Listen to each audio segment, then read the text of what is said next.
conoceremos un museo con patrimonio nacional, escucharemos el testimonio de una persona que tuvo COVID y hablaremos con una fundación que realiza un trabajo muy especial. Aquí comienza Luces en la Ciudad. Los espacios de la cultura cumplen un rol muy importante, entonces tenemos que estar a la altura de ese rol y tuvimos que aprender mucho más de páginas web y de imágenes y de vivos de Instagram y de otras cosas más. No podemos estar ausentes, no podemos renunciar a compartir este patrimonio.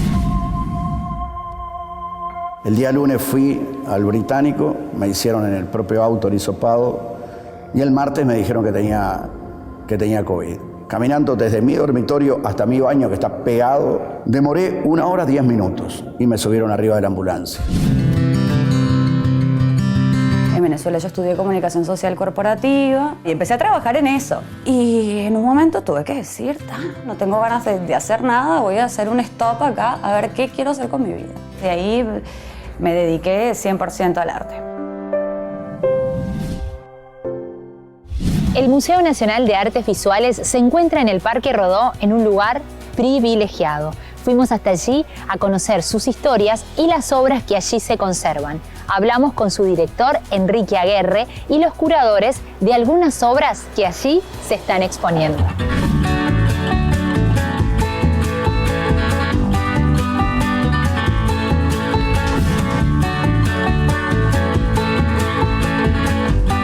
Vinimos hasta el Parque Rodó a conocer el Museo Nacional de Artes Visuales para saber y conocer sobre este museo y de las exposiciones que se vienen preparando.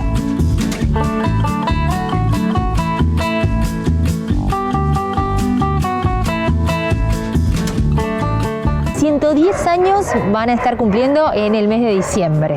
Es así, los primeros 110 años. El Museo Nacional se separa, al igual que el histórico y el de Historia Natural, que ahora está en Miguelete, en el Centro Cultural Miguelete, junto al Espacio de Arte Contemporáneo. Se separan del viejo Museo Nacional, que tenía secciones de historia y de artes plásticas, pero cada uno como museo, en 1911 por ley, y en 1914 abrimos a público. Era un pabellón de una feria de higiene que se fue reformando, que fue ampliándose, la colección también. Abre con 200 y pico de obras nada más, hoy en día tiene 6.700. Hemos crecido en acervo y en patrimonio para todos los uruguayos. Y de alguna manera también lo que era un terraplén, ahora es un jardín. Y dentro de este jardín nos decías que tienen 3 obras que son fijas, otras, depende de las exposiciones, van rotando. Sí, es así en el jardín de Leandro Silva Delgado, que te contaba, este gran paisajista salteño. Tenemos el monumento cósmico de Joaquín Torres García, que quizás es una de las piezas más importantes de Joaquín Torres García y está al aire libre. Luego tenemos una escultura de Rimer Cardillo y otra escultura de Octavio Toto Podestá, que es un lujo. Estas están fijas. Luego hay obras que se han puesto de Verónica Vázquez, de Pablo Chugar, de otros artistas, mientras que hay exposiciones, acompañamos a lo que está dentro de las salas, ¿no? Debe de ser extraño encontrar este jardín que ha sido tantas veces visitado, hoy en plena pandemia, vacío, esperando que... Igual que la cafetería, que es un lugar de reunión, aquí la gente se encuentra para ver exposiciones, se encuentra para charlar, para trabajar, en fin, es un punto de reunión, que eso también es lo bueno, ¿no? Generamos un lugar que es un punto de reunión en el barrio, en esta parte de la ciudad, que es privilegiado, ¿no? Bueno, vamos a seguir recorriendo el museo, ¿te parece? Entonces, entramos. Muy bien.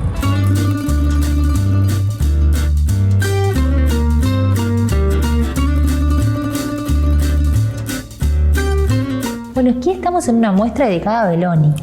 Dedicada a Belloni, al gran escultor José Belloni, que se llama simplemente Belloni. Esta es una muestra que organizaron Pepe Belloni, el nieto, y Janet Chango, su compañera, que de alguna manera acompañó la presentación de un libro sobre Belloni que hicimos en el auditorio, y dijimos, ¿por qué no hacer una muestra acompañando? Y es una muestra que inauguró en diciembre pasado y continúa. Es uno de los grandes escultores, junto a José Luis Zorrilla San Martín, Juan Manuel Ferrari. Curiosamente, cuando investigamos, no se había hecho hasta el momento una exposición de José Belloni en el Museo Nacional de Artes Visuales en sus 110 años, que nos parecía un disparate, y de alguna manera remendamos esa historia porque descubrimos acá un Belloni que no es solo escultor, sino descubrimos un Belloni también pintor, dibujante, un gran dibujante y un gran pintor, que la gente no asocia rápidamente el nombre Belloni a la pintura. Sin embargo, como charlábamos hoy temprano, es una pintura que incorpora la luz de nuestros cielos, los colores de nuestro campo, la flora, la relación con el ganado, con los caballos, en fin, con el lugar donde uno vive. Y en una clave muy íntima, así como las esculturas van a nuestras tradiciones, como la carreta, en fin, como el conjunto escultórico de Rodó, es muy íntima, es como un registro casi de diario personal y no es tan exhibida.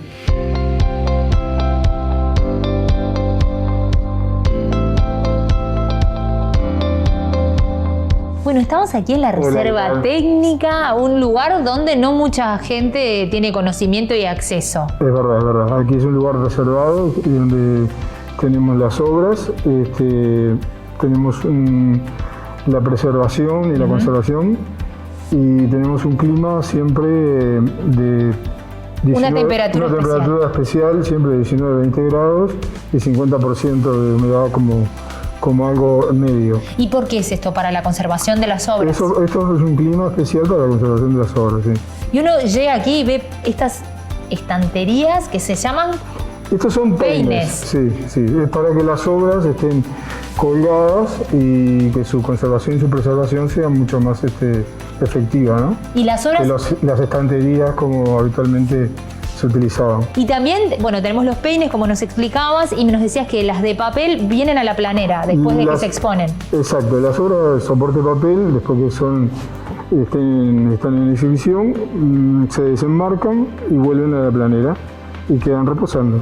¿Y ahí se guardan en...? Se guardan en carpetas libres de ácido y para mantener su conservación. ¿Y cuánto es, una vez que están expuestas, después cuando vienen a descansar, cuánto es el tiempo más o menos que deberían de hacerlo? ¿O no hay un tiempo preestablecido? Cuando vuelvan otra vez a ser exhibidas, ¿no? Que generalmente no es inmediato. No, a veces sí, a veces no, depende de la programación del museo, ¿no? Perfecto. Pero en general se quedan reposando en la planera y están fuera del marco, ¿no? En las planeras entonces es lo que es papel y lo que son las pinturas es en los peines. Papel, sí. Sobre tela es en los peines. En los peines.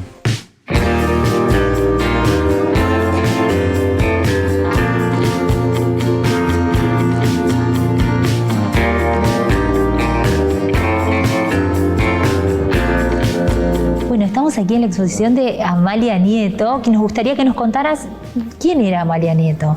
Bueno, Amalia Nieto es una de nuestras artistas que empezó pintando desde muy joven edad, desde 1920. Ella ya estaba participando con grandes artistas y en el Círculo de Bellas Artes. Y después de eso tuvo vinculada y tuvo muchas etapas porque es una mujer que pintó hasta el 2004, o sea, toda su vida, y pasó por muchas etapas, ¿no? En principio el padre le paga una beca de estudio a París, donde estuvo estudiando en principio del siglo también con grandes maestros. En su regreso, después de estar 3 años estudiando en París, coincide con el retorno de Joaquín Torres García, donde ella es un poco la anfitriona desde su llegada, donde presta inclusive hasta la casa de sus padres para algunas de sus primeras conferencias, y se vincula directamente a partir de la Asociación de Arte Constructivo a trabajar con Joaquín Torres García, ¿no? Entonces también hay una etapa de su pintura muy de la Asociación de Arte Constructivo, y después ella sigue a su estilo, con las enseñanzas del maestro, ¿no? Inclusive interviene con muchísimas otras eventos, porque también participó haciendo esculturas, como se pueden ver a mi espalda, claro. Que ganó premios en salones de escultura, ganó premios en ilustraciones de libros, participó y nos representó en la Bienal de San Pablo en el año 62, que también tuvo una mención.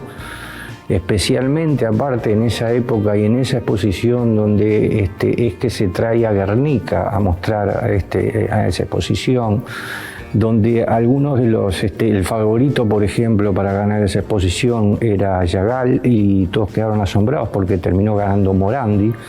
Morandi, que también por aquellos principios de siglo estudiaron casi que juntos al mismo tiempo en las mismas academias, o sea, también la importancia del vínculo de Amalia Nieto y su desarrollo desde muy temprana edad, ¿no? Y el vínculo también con todas estas nuevas corrientes donde ella fue participando.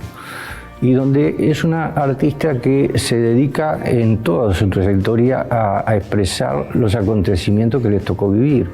También casada con Felisberto Hernández, donde hay una etapa que ella ilustra muchas de las cartas y correspondencias que tenía con Felisberto Hernández y hasta la partitura de algunas de sus composiciones. O sea, tenemos mucho dato sobre Amalia Nieto y por eso en esta exposición estamos tratando de representar todas sus épocas y demostrar realmente la importancia de Amalia Nieto en todo el aporte cultural que hizo este país.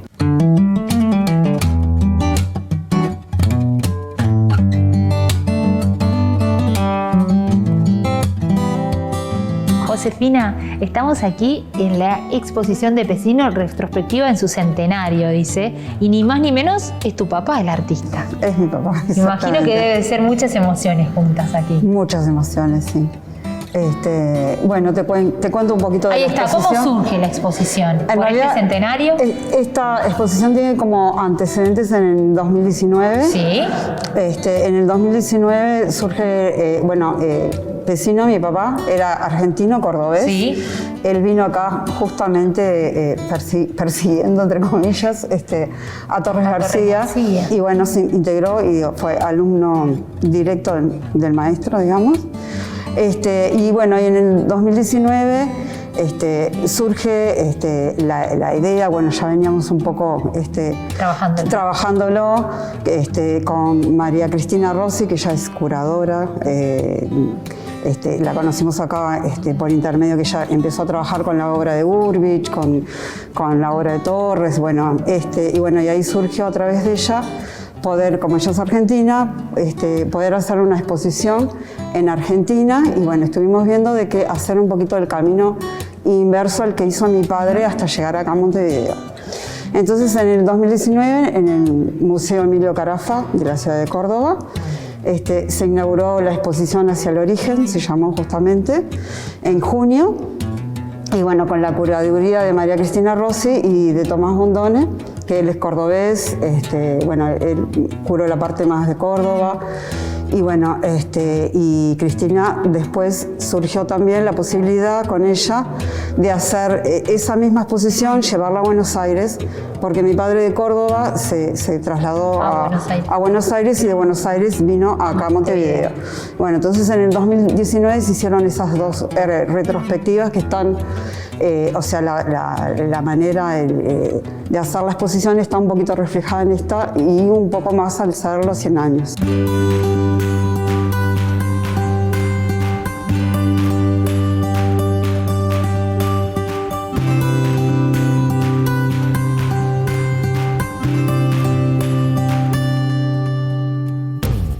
Bueno, estamos en un lugar, detrás nuestro está la fiebre de Blanes, que ha tenido una trascendencia en los últimos años impresionante. Sí, lamentablemente tiene una vigencia que no hubiéramos querido, pero la tiene. Es una de las obras principales. Aquí estamos en la Sala 2, que es la colección, donde comenzamos con Blanes y vamos hasta el año 50 con el taller Torres y Torres García. Torres muere en el 49 y después tenemos pensado para este año hacer hasta los años 80. Ajá. Museo Nacional de Artes Visuales cumple como 3 funciones, de Museo de Bellas Artes, de Museo de Arte Moderno y Museo de Arte Contemporáneo. Ahora tenemos el espacio de arte contemporáneo, lo que podemos también tener otros espacios para mostrar la obra de los artistas, que por suerte son muchos y muy buenos. Nos está faltando espacio siempre que todos queremos más, ¿no? o Claro. ampliar el museo, tener otro edificio, como crear nuevas instancias, y eso es porque tenemos los artistas que lo ameritan y las obras que lo ameritan. La fiebre amarilla es un clásico, no la podemos tocar. No. Tiene que estar, hay obras en determinados museos Exacto. que no se tocan. Las Meninas de Velázquez en el Prado, la Demoiselle d'Avignon de Picasso en el MoMA de Nueva York. En fin, hay acá obras la que no, fiebre. acá la fiebre es una de ellas. Podemos discutir sobre cuáles son más y menos. Son 6.700 obras, pero la fiebre tiene que estar. La fiebre y la Carlota No, tienen la que Carlota, estar. que como hablamos, es la Gioconda. Nuestra Gioconda, es nuestra Gioconda. Es una maravilla, pero Espléndida además siempre. uno se encuentra con estas obras y quienes saben empiezan a explicar qué significado tiene, porque cuando uno hace la recorrida, y Sí. es increíble, es maravilloso lo que uno va descubriendo. Siempre el tema de los símbolos. Bueno, la pintura, como todo arte, es una producción simbólica y tiene varias capas de lectura, ¿no? A mí me gusta hablar claro e irlo complejizando, depende de con quién estemos Claro. hablando y qué herramientas tenga, pero el museo además da esas herramientas. Las da un chico, cuando trabajamos con chicos de entre 6 y 12 años, Claro, que vienen vienen a a las escuelas, escuelas. no los tratamos de tontos. Son personas que vienen y son muy sensibles y llegan más rápido a veces que los adultos a puntos bien interesantes de cada obra. Bueno, imagino un niño de 6, 7 años enfrentándose. Muy impactado. Y además con el tamaño de la obra, verlo, Muy impactado, claro. comunicarle el significado, Es lo que es. como inmersiva por el tamaño de la obra y Claro. y el tamaño de ellos quedan adentro de la obra y es muy, muy dramática. Cuando uno empieza a contar de la situación, en realidad no es tan oscura, sino todo lo contrario. Es una obra que tiende a disipar la ignorancia y la superstición y que la ciencia tome el papel como ahora.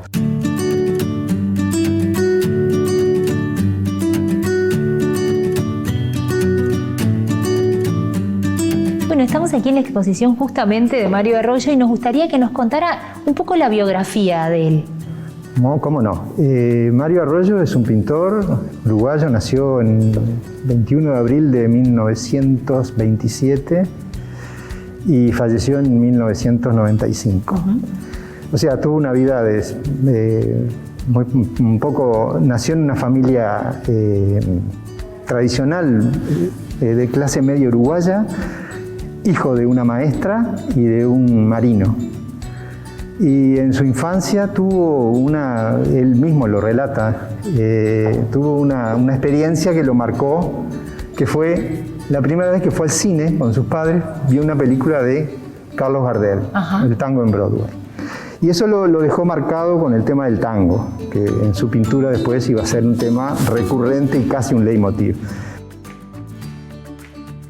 Para hacer esta exposición, ¿cómo es el tema de las obras? ¿Cuál es seleccionar? ¿Cómo es el trabajo anterior hasta llegar aquí, a este punto? Sí.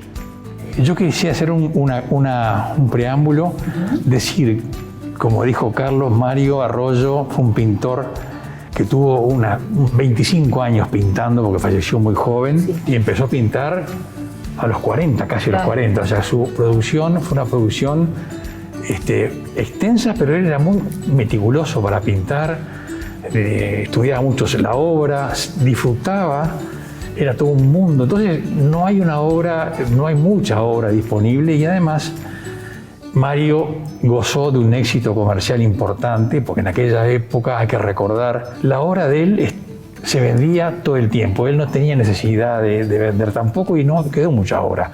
Hemos podido juntar 33 obras para esta muestra, que fue un logro enorme porque no hay mucha obra disponible, esa es la pura verdad.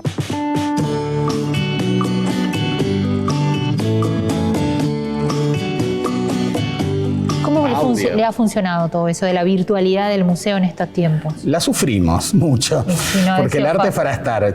Tú al estar frente a una obra, por más que te pongamos una imagen en alta resolución y la tengas en 360, etcétera, no es lo mismo que tener un gauchito de determinadas dimensiones que tener las dimensiones de la fiebre. Cambia el color, la textura, el enmarcado, el lugar, un lugar silencioso por lo general, que tratamos que se mantenga, donde tú tenés tu tiempo y un espacio, que eso también a la gente, así como tomás un café, entras y ves una obra, salís otro día, venís a ver otra, y eso no se puede pasar a las redes. Entonces en las redes usamos las características de los proyectos para las redes. Ha pasado en todos los museos del mundo, pasa, nos gusta hablar en pasado, pero pasa, y estamos todos pensando en cómo imaginar los museos, que fue el lema de la última el Día Internacional de los Museos, de cómo reimaginarnos, cómo repensarnos para estar a la altura. Los espacios de la cultura, los espacios son muy importantes en situaciones, en emergencias sanitarias, cumplen un rol muy importante. Entonces tenemos que estar a la altura de ese rol y tuvimos que aprender mucho más de páginas web, claro, y de imágenes y de vivos de Instagram y de otras cosas más. Y lo tuvimos que hacer, y son las herramientas con las que tenemos que trabajar. No podemos estar ausentes, no podemos renunciar a compartir este patrimonio. No, ni que hablar, hay que ayornarse en estas épocas. Absolutamente.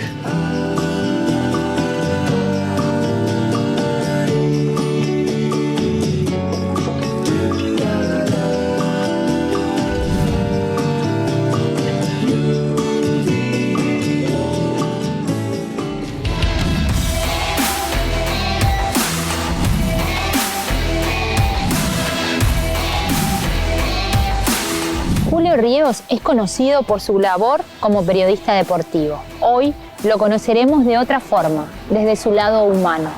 Julio es una de las personas que contrajo COVID y estuvo internado sin saber qué iba a pasar. Escuchamos su testimonio sobre cómo fue transitar esta enfermedad.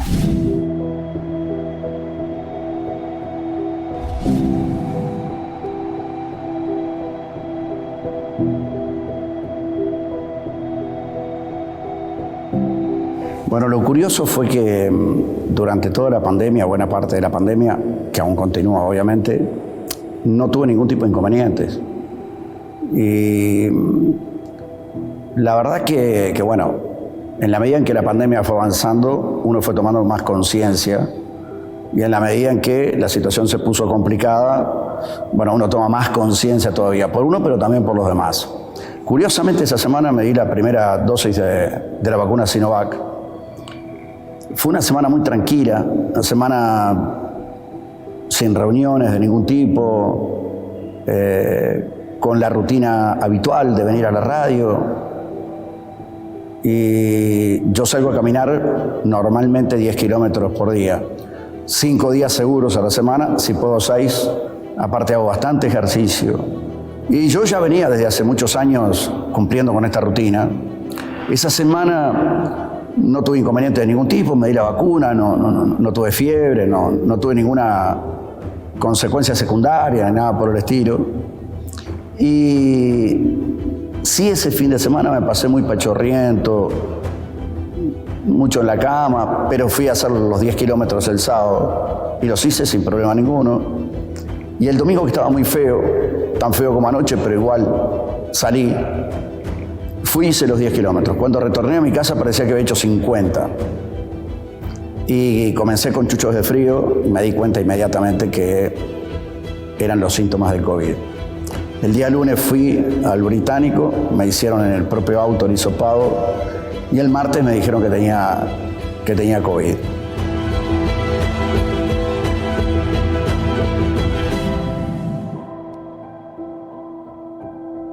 Sinceramente, no es que en el comienzo me generó un gran impacto porque yo ya tenía los síntomas y consideraba que bueno, la sorpresa hubiese sido que me hubiesen dicho que era negativo, ¿no? Pero los primeros 3-4 días es un virus muy traicionero, tremendamente traicionero. Porque los primeros 5 días te va invadiendo los pulmones y por ende te embroma la capacidad respiratoria. Te inflama los pulmones, te ataca el sistema respiratorio. Y después, si tenés otras patologías, comienza a derivarse hacia otros lugares. Todo esto lo fui interpretando con mucho mayor profundidad en función de que fui hablando con los profesionales que me atendían y uno va extrayendo su propia conclusión, ¿no? Yo me acuerdo que el día quinto la gente no sabía que yo tenía COVID.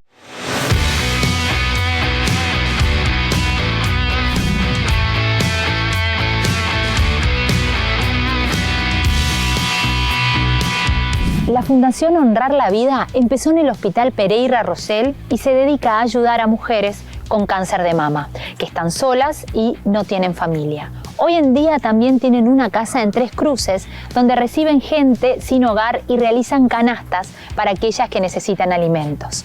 Fuimos hasta esa casa a conocer las voluntarias que realizan esta noble tarea.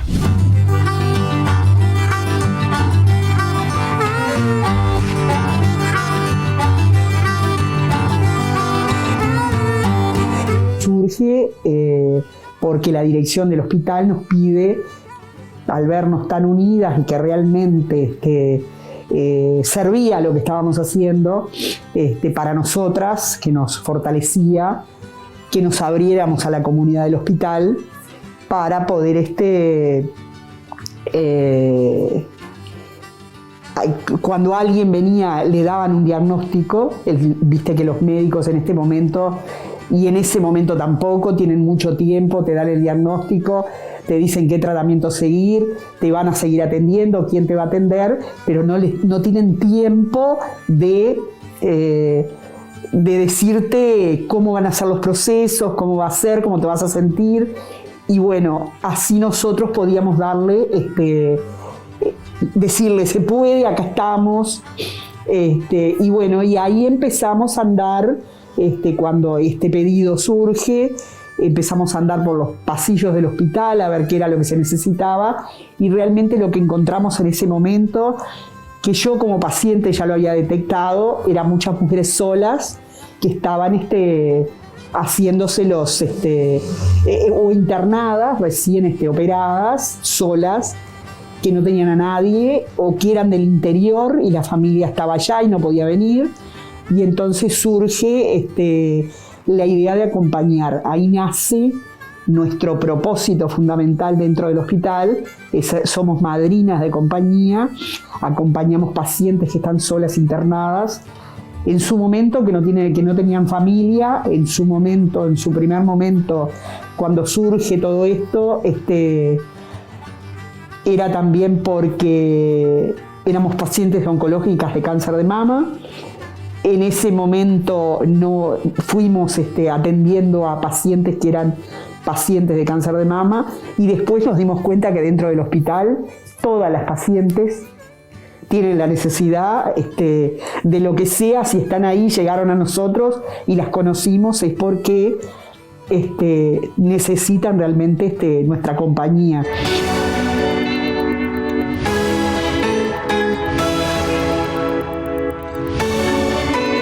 Que nosotros nos dieron en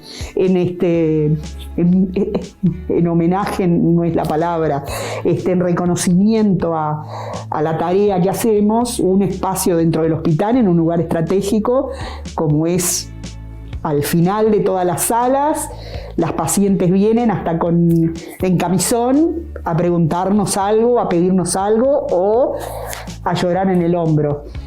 Y están ahí adentro, no tienen que salir a buscarnos a ninguna parte.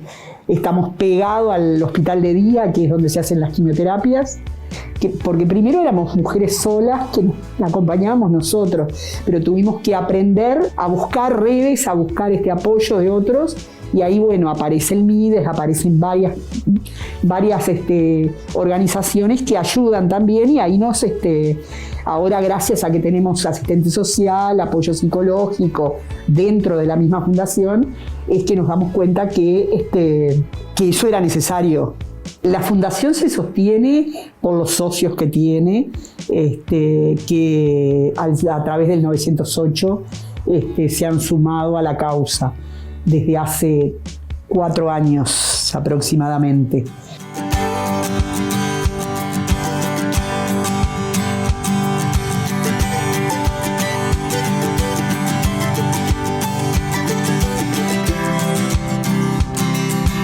Soy madrina voluntaria de la fundación y lo que hago es acompañar, como hacen todas mis compañeras. En su momento empezamos acompañando dentro del Pereira Rosell. Ahora lo estamos haciendo de forma telefónica. Y bueno, es una forma de estar con ellas, de abrazarlas, de darle la mano. En las redes sociales, en Facebook, vi un anuncio de la fundación, en su momento era asociación, y decía que necesitaban madrinas.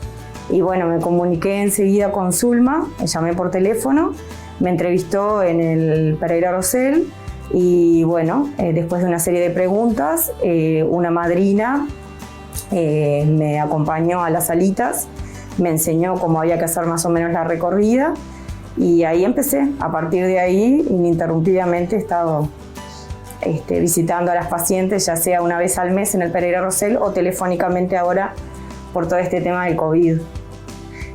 Somos 40 madrinas, más o menos unas 60 pacientes. Lo que hacíamos era, cuando lo hacíamos presencial, una madrina por día, 4 horas, todo el mes, de domingo a domingo. O sea, nunca faltaba una madrina para estar ahí con las pacientes. Acompañábamos, el horario más importante era la merienda y la cena, para acompañarlas a merendar o ayudarlas si necesitaban alcanzar una taza de leche o el plato de comida.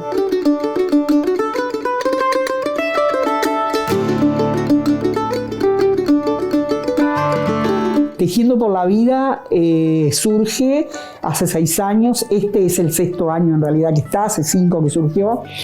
Esta es la 6ª campaña donde mujeres de todo el país se unen para tejer para las pacientes del Pereira Rosell, mantas para pacientes, porque hay pacientes que vienen con lo puesto, mantas que se les entrega a cada una, que es una emoción bárbara para la paciente y para nosotros también, porque además es algo para ellas que se lo pueden llevar y que se van con algo calentito que todas tejieron. Y bueno, eso es maravilloso porque además se ha hecho una red tan grande que en este momento hay 112 mujeres tejiendo.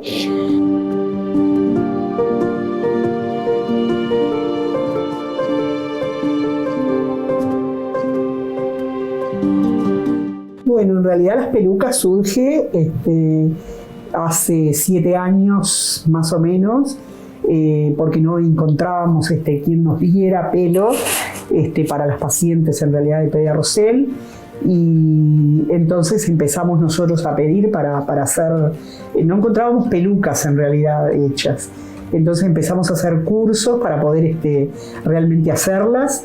Y bueno, y surge, las hacemos nosotros. Yo soy una que las hace en el taller.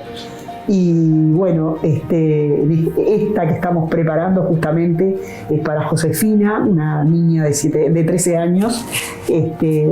Así que fíjense lo importante que es, porque hay que estar con esto y mirarse bien frente al espejo, además, y aceptar lo que a uno le está pasando.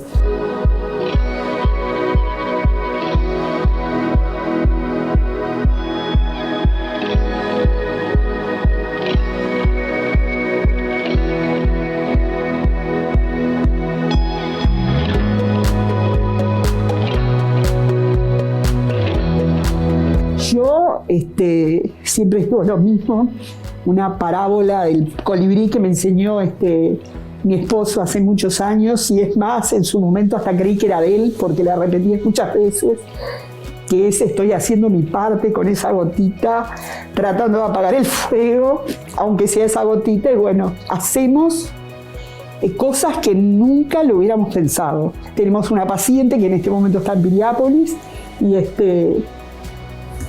ella no nos debe nada, pero le hemos salvado la vida. Y no es simplemente esto lo cuento porque para nosotros es cambiarle la vida a alguien, es realmente muy importante, ¿no? Nos hace sentir bien ver que otra mujer puede sonreír gracias a nosotros.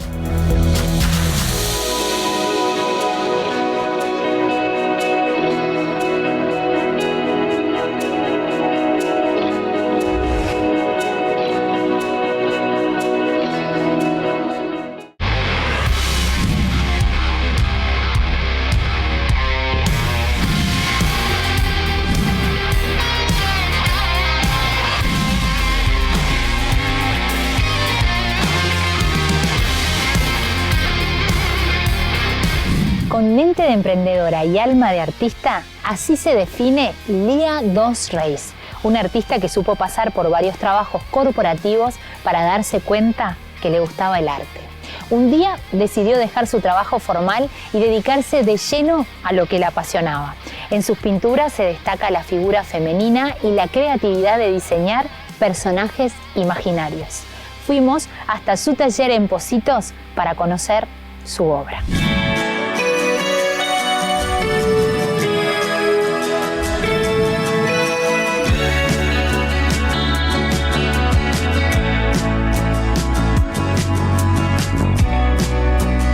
soy venezolana, nací y crecí allá, pero soy hija de padres uruguayos. Mis padres en la dictadura de acá se fueron a vivir a Venezuela, vivieron 30 y pico de años allá.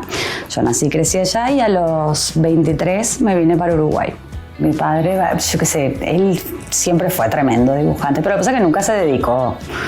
Pero fue él que cuando era chica, viste, me enseñaba, mira cómo hacer esto y te va a quedar buenísimo. O sea, me empezó a enseñar cosas de volumen y ese tipo de cosas mucho antes de que otros niños aprendieran a hacerlo. Entonces creo que eso lo heredé un poco de mi padre, pero mi padre, claro, nunca se dedicó. En Venezuela yo nunca pensé que me iba a dedicar al arte. Cuando me tocó el momento de elegir una carrera y eso, si bien fue algo que a mí siempre me gustó, dibujar, pintar, yo creo que es algo con lo que se nace. De hecho, a todos los niños les gusta, ¿no? Después algunos van perdiendo el interés. A mí siempre me encantó, pero la verdad, para serte sincera, nunca pensé en estudiarlo. En Venezuela yo estudié comunicación social corporativa, que si bien no era una pasión, yo no sabía qué era eso de la pasión, ¿viste? Que vos decís, esa gente que no. ¿Viste cuando momento que te encontrás desmotivado, que no le encontrás sentido a lo que estás haciendo? Si bien me iba bien, porque era buena con la parte comercial, no me llenaba, ¿viste? Yo un momento, me imagino que también fue un cúmulo de cosas, ¿no? El emigrar, el país nuevo, todo. Y en un momento tuve que decir, no sé, no tengo ganas de hacer nada, voy a hacer un stop acá, a ver qué quiero hacer con mi vida.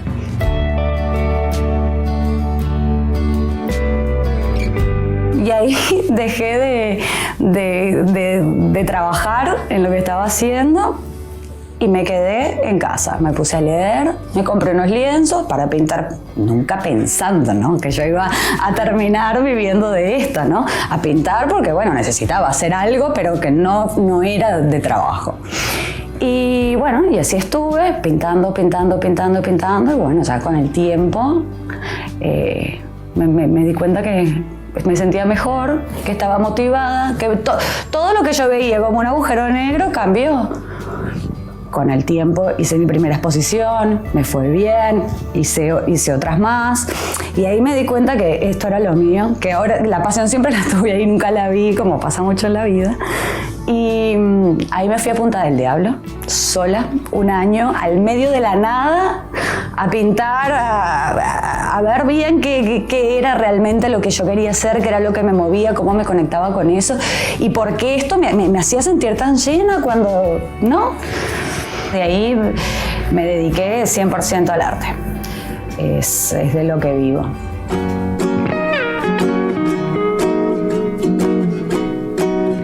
Yo tengo como dos series. Una es la parte de las mujeres, que es bien distinta a la de las niñas.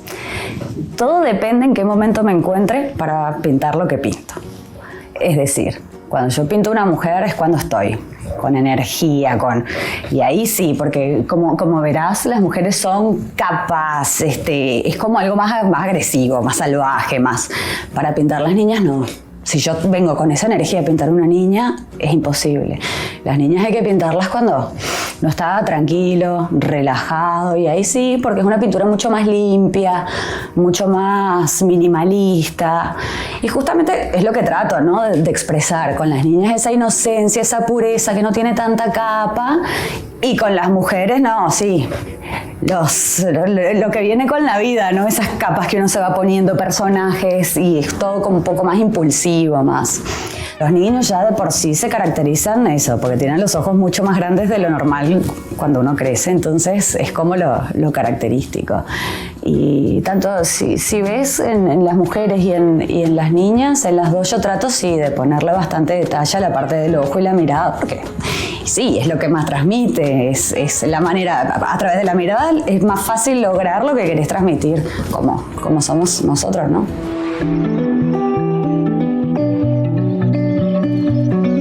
Justamente la serie de las niñas la trabajo mucho por encargo, que es otra parte que me encanta, cosa que con las mujeres no hago. Pero con las niñas vienen muchos que me dicen, no sé, quiero regalarle a mi novia una pintura de ella niña, ¿no?, convertida en niña. Que está bueno porque a mí no me da esa presión de que sea igual, ya con que tenga el pelo, los ojos y algunos rasgos. Después me encanta la parte de los detalles, ¿no? Yo les pregunto, bueno, ¿qué le gusta? ¿Cómo se viste? Cositas que uno pueda pintar y a la hora de regalar esos detalles son todo. Si es más, si viene alguien a pedirme un cuadro de la novia, si me puede dar las redes sociales de la novia, yo ahí me miro todo, cómo se viste, qué usa, si te usa cadenita, si usa esto, y trato eso, de hacerlo lo más detallista y que se asemeje a la persona. Eso la verdad que me encanta, que es algo nuevo, pues yo nunca pinté por encargo hasta que saqué esta serie, que no tiene tanto, tendrá como 1 año y medio más o menos. Ahora esto de la pandemia, ¿no? Que es como todo, tiene un lado negativo pero también en otros lados positivos, es que la gente que se ha acostumbrado más a eso, a comprar online, etcétera, estoy vendiendo mucho sí por Instagram, no solamente acá en Uruguay sino afuera. Hoy en día ha cambiado muchísimo el tema artístico. Antes era inconcebible comprar un cuadro si no lo veías en persona, pero ahora también con la calidad de fotos que hay, de todo ya es distinto. Entonces, bueno, me han contactado de muchas partes, de México, de España, en Estados Unidos también. En 5 días está el cuadro en cualquier parte.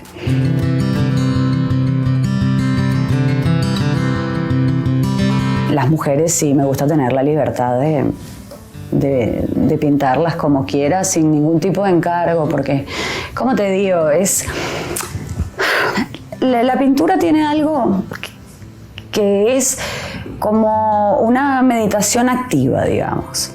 Es decir, vos en el momento que empezás a pintar, llega un punto donde es como que no estás ahí, no estás, porque no estás pensando, no estás, de repente haces así y pasaron 12 horas. Tenés 12 horas pintando y no te habías dado cuenta. Entonces, claro, bueno, en ese momento estás como en ese trance, que yo si quiero hacer así lo voy a hacer, no puedo decir, no, alguien me encargó que fuera de esto y no le puedo meter este color. No. La pintura es para mí. Después, si le llega a otros, perfecto, pero es para mí, no es para los demás. Lo difícil de vivir del arte, sobre todo además en Uruguay, ¿por qué? Porque la parte de vos que vos necesitas para crear es una parte y para vender es otra y prácticamente opuesta. Entonces, acá en Uruguay, de repente en otras partes del mundo existen otras figuras más de mecenazgo, de representación, donde de repente vos si estás bien acomodado, podés dedicarte a la creación y que alguien te venda. Pero en Uruguay, y sobre todo los artistas cuando están empezando, de todo, tenés que ser artista y ser emprendedor. Y bueno, ahí es como cualquier emprendimiento. Yo creo que si vos le preguntás a cualquier emprendedor que esté empezando o hasta el consagrado multimillonario, nunca te van a decir que fue fácil. No es fácil emprender. Lo que pasa es que en Uruguay pasa que es un mercado chico para cualquier cosa. Para el arte, obviamente, más chico todavía, porque el arte no es algo que sea masivo, ¿no? Entonces, pero bueno, siempre hay, sí. O sea, yo vendo, como te digo, con las niñitas para regalos tengo muchísimos encargos, después, y con las mujeres también, sí, hay mercado, sí.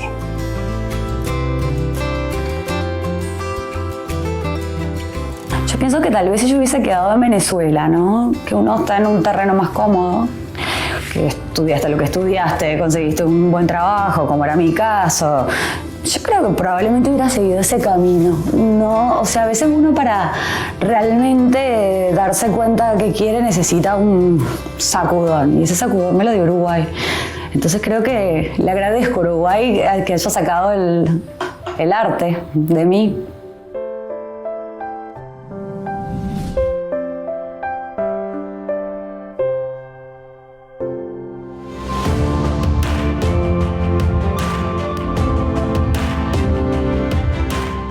Llegamos al final del programa conociendo diferentes historias. El legado de grandes artistas que conserva el Museo de Artes Visuales es increíble.